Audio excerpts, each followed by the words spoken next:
Existe um capítulo na Bíblia tão misterioso, tão profundo e tão perigoso, que os antigos rabinos judeus proibiram que ele fosse lido em público. No Talmud, a regra era clara. Quem tentasse explicar esse trecho para as pessoas não preparadas corria o risco de perder a própria sanidade. Estou falando de Ezequiel, capítulo 1, o texto que descreve a Merkabá, o incompreensível carro de Deus. Hoje nós vamos abrir esse texto proibido.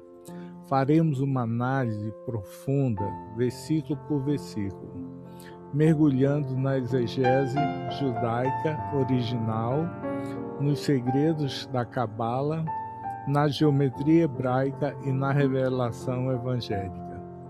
Pegue sua Bíblia, porque você nunca mais vai ler Ezequiel da mesma forma. O céu se abre no exílio.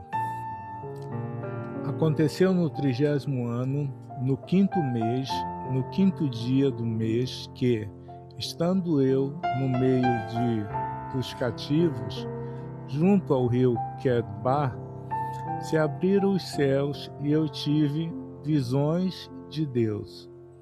Veio expressamente a palavra do Senhor a Ezequiel, filho de Buzi, o sacerdote, na terra dos caldeus, junto ao rio Quedbar, e ali estava sobre ele a mão do Senhor. Começamos pelo nível literal, o Pachá. O ano é 593 a.C. Ezequiel é um sacerdote, mas ele não tem um templo para servir. Ele está no exílio, na Babilônia, às margens do rio Quedbar. Seu povo perdeu tudo. Eles acreditavam que Deus havia ficado em Jerusalém, preso no templo de Salomão. Mas o texto diz: se abriram os céus. A palavra hebraica para céus aqui é Shamaim, que na Cabala não se refere ao céu físico, mas às dimensões espirituais superiores. Deus está mostrando a Ezequiel que sua presença não está confinada a um prédio em Jerusalém. Ele, o Deus do universo, foi até a Babilônia encontrar seu povo. A tempestade e o fogo divino.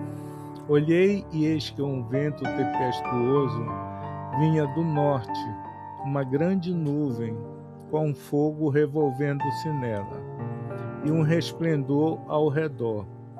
E no meio dela havia uma coisa como de cor de âmbar, que saía do meio do fogo.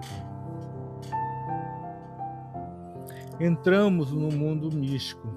Ezequiel vê 4 elementos: vento, nuvem, fogo e resplendor. No misticismo judaico, estes são os 4 véus ou barreiras que separam o mundo físico do mundo espiritual. Preste atenção na palavra traduzida como amba. No hebraico original é hashmal. Essa palavra é tão sagrada e perigosa que o Talmud relata a história de um jovem que foi consumido por fogo celestial apenas por tentar explicá-la. Na gematria, Hashmal tem o valor 378, o mesmo valor da frase Malbush Hakavod, que significa a veste da glória. O fogo não era destrutivo, era a veste que protegia Ezequiel de intensidade insuportável da presença de Deus. As 4 criaturas viventes. e no meio dela saía a semelhança de 4 seres viventes. Cada um tinha 4 rostos, como também cada um deles 4 asas. A semelhança dos seus rostos era como o rosto de homem, e do lado direito todos os 4 tinham o rosto de leão, e do lado esquerdo todos os 4 tinham o rosto de boi, e também tinham o rosto de águia, todos os 4. Essas criaturas são os Hayot. Elas são a base da Maché Markebá, a obra da carruagem. Os rabinos ensinavam que essas 4 faces representam os domínios da criação de Deus. O leão é o rei dos animais selváticos, o boi é o rei dos animais domésticos, a águia é a rainha das aves e o homem é o ápice da criação. Mas a visão cristã evangélica leva isso a um nível ainda mais profundo. Os pais da igreja primitiva olharam para essas 4 faces e viram os 4 evangelhos que revelam a face de Cristo ao mundo. O leão é o evangelho de Mateus, mostrando Jesus como Rei dos Reis. O boi é o evangelho de Marcos, revelando Jesus como servo sofredor. O homem é o evangelho de Lucas, apresentando Jesus como filho do homem perfeito. E a águia é o evangelho de João, revelando a divindade de Cristo que vem dos céus. O que Ezequiel viu foi uma prefiguração da revelação completa de Jesus Cristo. 5. As rodas dentro de rodas. E olhei para os seres viventes, e eis que havia uma roda na terra junto aos seres viventes. A aparência das rodas e a obra delas era como a cor de berilo, e o seu aspecto e a sua obra eram como se estivesse uma roda no meio da outra roda, e os seus aros eram tão altos que faziam medo. E estas 4 tinham os seus aros cheios de olhos ao redor. Aqui o mistério se aprofunda. Ezequiel descreve os ofanim, as rodas. Elas se movem em todas as direções sem precisar virar. Elas são uma roda dentro de uma roda. Na Cabala, a roda dentro da roda representa a interconexão de todos os eventos cósmicos. O que acontece no céu afeta a Terra, e o que acontece na Terra afeta o céu. E por isso que elas são cheias de olhos, porque Deus não é uma força cega. Os olhos representam a onisciência divina. Deus vê tudo, sabe tudo, e está no controle de todas as coisas, mesmo quando o mundo parece estar girando fora de controle, como parecia para os judeus exilados na Babilônia. O trono de Safira e a glória.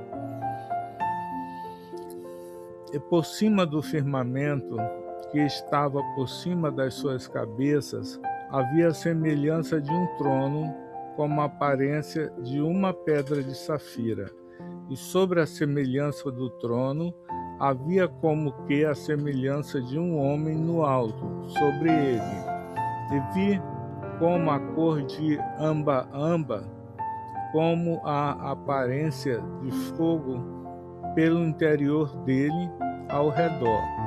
E esta era a aparência de semelhança da glória do Senhor. E vendo isto, caí sobre meu rosto e ouvi a voz que me falava.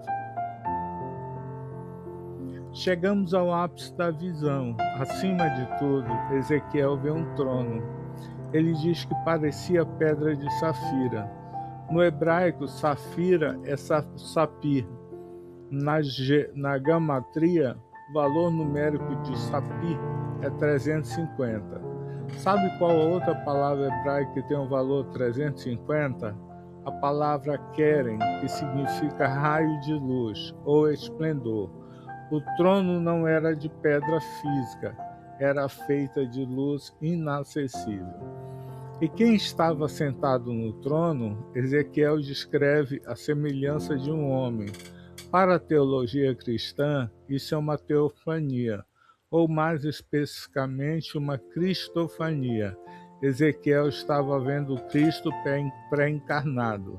Séculos depois, o apóstolo João teve a mesma visão no capítulo 4 de Apocalipse, mas no centro do trono ele viu o cordeiro que foi morto.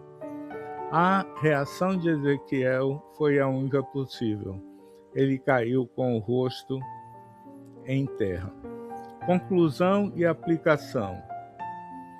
Os rabinos proibiam a leitura de 1 Ezequiel porque acreditavam que a mente humana não suportaria a glória divina.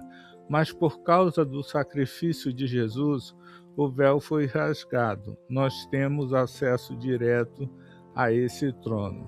A grande lição de Ezequiel 1 para a sua vida hoje é esta: a Merkabah, o carro de Deus, nos ensina que o Senhor não está preso às paredes de uma igreja ou às circunstâncias do passado. O seu espírito se move em todas as direções. Ele alcança você exatamente onde você está, no meio do seu exílio, no meio da sua dor. Se esta análise de versículo por versículo abriu a sua mente e abençoou o seu coração, deixe o seu like para que o YouTube reconheça este estudo para mais pessoas. Inscreva-se no canal, porque no próximo vídeo nós vamos decodificar o mistério do Vale de Ossos Secos em Ezequiel 37. Deixe nos comentários qual versículo dessa visão mais te impactou. Que a glória do Senhor seja com você. Até o próximo estudo.